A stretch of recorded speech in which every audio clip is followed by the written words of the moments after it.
Good morning विद्यार्थी मित्रांनो, आजच्या चालू घडामोडीच्या भागामध्ये तुम्हा सर्वांचं स्वागत करतो आपल्या शौर्य करिअर अकॅडमी या ऑनलाईन प्लॅटफॉर्मवरून। आणि आजच्या भागामध्ये आपण आपल्या देशामध्ये घडलेल्या ज्या काय महत्त्वाच्या घटना आहेत त्या घटनांकडे आपण व्यवस्थितरित्या आणि परीक्षाच्या दृष्टीने बघणार आहोत। मग त्यासाठी वेळ न घालवता आपण याला सुरुवात करू। तत्पूर्वी मी असिस्टंट प्रोफेसर रमेश घोरपडे आपल्या समोर प्रश्नांच्या सोबत भेटणार आहे। तर चला वेळ न घालवता हे प्रश्न बघूयात। काय म्हणत आहे बघा, पहिला प्रश्न, राष्ट्रीय युवा पुरस्कार कोणत्या मंत्रालयामार्फत दिला जातो असा हा पुरस्कार आहे। आणि परीक्षेमध्ये असे जे काही पुरस्कार असतात हे पुरस्कार मोठ्या प्रमाणावरती विचारले जातात, म्हणून हे पुरस्कार आपण चांगले करणं हे खूप गरजेचं आहे। आता पुरस्कारामध्ये काय असतं माहिती का विद्यार्थी मित्रांनो, 4-5 गोष्टी लक्षात ठेवायच्या। हा पुरस्कार कधी सुरू म्हणजे पुरस्काराची थोडीशी जरा हिस्ट्री माहिती पाहिजे की कधी सुरू झाला, एक तो कोणत्या मंत्रालयाअंतर्गत दिला जातोय किंवा कोणत्या विभागाअंतर्गत दिला जातोय, हे 2, आणि कुणाला दिला गेलाय ही एक 3रा। अशा पद्धतीने ते मुद्दे आपल्याला लक्षात पाहिजेत। तर हा जो राष्ट्रीय युवा पुरस्कार आहे हा पुरस्कार 12 जानेवारीला दिला जातो। आता 12 जानेवारीलाच का दिला जातो, कारण या दिवशी स्वामी विवेकानंदांची जयंती आहे, म्हणून हा पुरस्कार या तारखेला वितरित केला जातोय मित्रांनो। आणि हा कोणत्या मंत्रालयाच्या माध्यमातून, तर हा युवा कार्यक्रम व क्रीडा मंत्रालयामार्फत दिला जातो। हे एक या पुरस्काराचं विशेष आहे। आणि कोणत्या क्षेत्रातील लोकांसाठी दिला जातो, तर सामाजिक क्षेत्रामध्ये विशेष अशी कामगिरी करणारे, त्यानंतर शैक्षणिक क्षेत्रामध्ये, त्यानंतर पुढे राजकारणामध्ये म्हटलं तरी हरकत नाही, अशा अनेक सर्वांगीण दृष्टीने विज्ञान क्षेत्रामध्येही काम करणाऱ्या तरुणांना, NGOला म्हणजे ज्या सेवाभावी संस्था आहेत यांना देखील हा पुरस्कार दिला जातो। आणि मुळात तर काय आहे की हा याच्यासाठी एक वयोगट ठरलेला आहे, 15 ते 29 वयोगट असणं महत्वाचं आहे पात्रतेसाठी। या वयातील लोकांना हा पुरस्कार दिला जातो, विशेषतः तरुणांना पुरस्कार मिळतो। हे या पुरस्काराचं विशेष महत्व किंवा वैशिष्ट्य असलेलं बघायला मिळेल। पुढचा प्रश्न घेऊया बघा, ऑगस्ट 2025 मध्ये न्यू डेव्हलपमेंट बँक ही जी आहे, ओके, बँक व्यवस्थित लक्षात राहू द्या, न्यू डेव्हलपमेंट बँक चे उपाध्यक्ष म्हणायला येते, ज्याला व्हाईस चेअरमन आपण असं म्हणूयात, उपाध्यक्ष आणि मुख्य जोखीम अधिकारी म्हणून कोणाची नियुक्ती झालेली आहे, तर त्यांची नियुक्ती जी आहे ती राजीव रंजन यांची झालेली आहे, हे लक्षात राहू द्या। आणि एक चीफ फायनान्शियल ऑफिसर देखील आहेत, आणि चीफ फायनान्शियल ऑफिसर कोण आहेत, तर मोनाले रॅटसोमा हे चीफ फायनान्शियल ऑफिसर आहेत। आलं लक्षात असं। मग आता थोडस आपण पुढे जाऊयात, नंतरचा जो काय भाग आहे, पण तत्पूर्वी मित्रांनो हे जरा क्लिअर करून सांगतो तुम्हाला याच्यामध्ये कोणत्या गोष्टी महत्वाच्या आहेत। तर आता ही जी न्यू डेव्हलपमेंट बँक जी आहे, ही न्यू डेव्हलपमेंट बँक ब्रिक्स या संघटनेची आहे। कोणत्या संघटनेची? ब्रिक्स या संघटनेची आहे, लक्षात ठेवा। आणि ही जी ब्रिक्स ही जी संघटना आहे, ही संघटना बघा लक्षात घ्या, सुरुवातीला या संघटनेमध्ये 5 देश होते।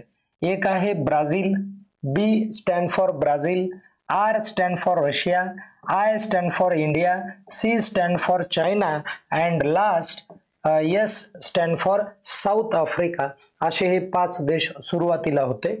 आणि यामध्ये आता प्रामुख्याने टोटल जर देश पाहिले तर टोटल देश इथे झालेले आहेत 11। म्हणजे 2024 ला काय झालं, तत्पूर्वी हिची स्थापना कधी झाली ते सांगतो। 2006 ला मित्रांनो हिची स्थापना झाली, आणि 2009 ला डायरेक्ट हिचं काय झालं, तर एक पहिली जी काय शिखर परिषद आहे ती शिखर परिषद झाली अशा पद्धतीने।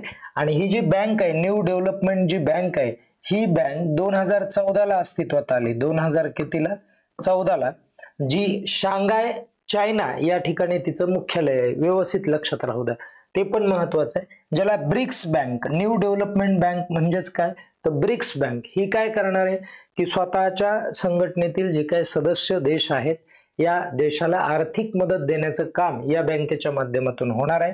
आणि सध्या ब्रिक्स मध्ये किती देश आहेत, तर 11 देश आहेत. किती देश आहेत म्हणजे नव्याने 6 सदस्यांचा समावेश झालेला आहे. आता 4 सदस्य जे आहेत मित्रांनो, हे 4 सदस्य 2024 ला 1 जानेवारी 2024 ला त्यांनी सदस्यत्व स्वीकारलं. आणि मग त्यामध्ये कोणते प्रामुख्याने देश आहेत, तर एक आहे बघा इजिप्त देश आहे. कोणता आहे, इजिप्त हा एक देश आहे. आणि त्यानंतर इंडोनेशिया हा एक देश आहे. इंडोनेशिया हा एक देश आहे, इंडोनेशिया. त्यानंतर UAE हा एक देश आहे. Okay, Egypt, Indonesia, UAE, Saudi Arabia देखील आहे. ओके, लक्षात आलं. तर अशा प्रकारचे हे जे देश आहेत, हे देश इथं आपल्याला बघायला मिळतात. आणि आपण नंतरचा नेक्स्ट प्रश्न बघूयात काय आहे. मारुती सुझुकी ही जी कंपनी आहे, या कंपनीची पहिली इलेक्ट्रिक कार जी आहे, ती इलेक्ट्रिक कार कोणती आहे, तर वितारा ही इलेक्ट्रिक कार त्यांनी तयार केलेली, लॉन्च केलेली. ती कुठे लॉन्च केली, तर ही प्रामुख्याने मित्रांनो गुजरातमध्ये लॉन्च केलेली. या उद्घाटनाला आपले पंतप्रधान गेले होते, मोदी हे उद्घाटनाला गेले होते. आणि ग्लोबल स्पिरिच्युअल टुरिझम कॉन्क्लेव्ह 2025 कुठे आयोजित करण्यात आलाय, तर उज्जैनला आयोजित करण्यात आलाय. वेगवेगळ्या उत्साहाला, सणांना प्रोत्साहन देण्यासाठी हे कॉन्क्लेव्ह आयोजित करण्यात आलेलं आहे. आणि कुठे, तर उज्जैन म्हणजे मध्य प्रदेशला आयोजित करण्यात आलाय. मग तिथले जे काय CM आहेत आणि कॅबिनेट मंत्री जे आहेत, ओके, तर CM मोहन यादव आहेत आणि मग ते या ठिकाणी हजर होते. ओके, आता त्यानंतरचा प्रश्न आपण बघूयात. बघा, पहिल्या आंतरराष्ट्रीय पाली. आता हे पाली काय आहे, तर पाली एक भाषा आहे जी बौद्ध धर्मामध्ये वापरली जाते. ओके, पाली परिषदेचे आयोजन कुठे करण्यात आलेलं आहे, कॅन्डी या ठिकाणी करण्यात आलेलं आहे, श्रीलंका. पाली भाषेला प्रोत्साहन दिलं पाहिजे, पाली भाषा टिकली पाहिजे, तिचं संवर्धन झालं पाहिजे, तिच्यामधलं साहित्य जगलं पाहिजे. आणि नंतरचा प्रश्न बघा. आता त्यानंतरचा प्रश्न, ऑगस्ट 2025 मध्ये लुथुआनिया या देशाच्या नवीन पंतप्रधान म्हणून कोणाची निवड झालेली आहे. नवीन पंतप्रधान कोण आहेत, तर ते आहेत इगा रुगिनिएने. ओके, आणि लक्षात ठेवा की यांनी काय केलेलं आहे की रिमांतस शादजियस यांच्याकडून ते पद स्वीकारलेलं आहे. कारण हे या अगोदर इथं काय होते, तर पंतप्रधान होते. आता आपण पुढचा प्रश्न बघूयात. बघा, giving wings to dreams conclave 2025 कुठे आयोजित करण्यात आलेलं आहे, तर ते विद्यार्थी मित्रांनो दिल्ली या ठिकाणी आयोजित करण्यात आलेलं आहे.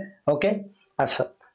तर आता पुढे जाऊयात आपण, नंतरचा जो काय भाग आहे तो बघू. आणि हे जे कॉन्क्लेव्ह आहे, या कॉन्क्लेव्हचा मुख्य उद्देश आहे की खेळांना प्रोत्साहन देणं, या संदर्भामध्ये हे आयोजित करण्यात आलेलं आहे. तेवढं जरी लक्षात ठेवलं तर बस.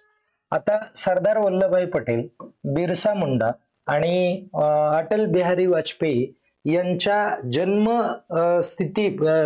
जयंती निमित्त किंवा त्यांच्या जन्मानिमित्त उच्च स्तरीय समितींचे काय केलेलं आहे, तर गठन करण्यात आलेलं आहे. तर त्या तिन्ही समितीचे जे काय अध्यक्ष, ते अध्यक्ष म्हणून कोण हजर राहणार आहेत, तर नरेंद्र मोदी हजर राहणार, पंतप्रधान हजर राहणार. कुठे होणार आहे, तर हे दिल्लीला होणार आहे. कुठे होणार आहे, दिल्लीला होणार आहे. त्यानंतर पुढे बघा, फिडे वर्ल्ड कप जो आहे तो कुठे आयोजित करण्यात येणार आहे, तर तो गोवा या ठिकाणी आयोजित करण्यात येणार आहे. हे लक्षात राहू द्या, महत्वाचं आहे. ओके, आता ते पुढे आयोजित करण्यात येणार आहे, म्हणजे आला नाहीये, होणार आहे तो आयोजित. ओके, 31 ऑक्टोबरच्या दरम्यान होईल. 30 ऑक्टोबर पासून सुरुवात आहे त्याची.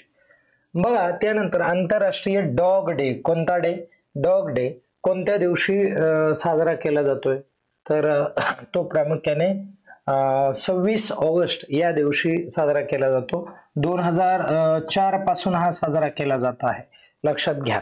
कारण कुत्र्यांचं जे काय महत्व आहे, त्यांच्या संवर्धनासाठी, त्यानंतर त्यांच्या सुरक्षासाठी हा दिवस साजरा केला जातोय. जे भटके कुत्रे आहेत त्यांना दत्तक लोकांनी घेतलं पाहिजे, याच्या प्रोत्साहनासाठी या दिवसाचं महत्व इथं व्यक्त केलं जात आहे.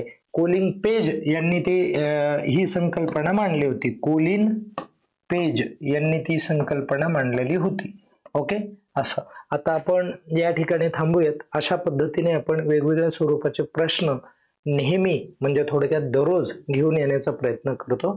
या ठिकाणी थांबूयात. स्वतःची काळजी घ्या आणि अभ्यास करत राहा. धन्यवाद.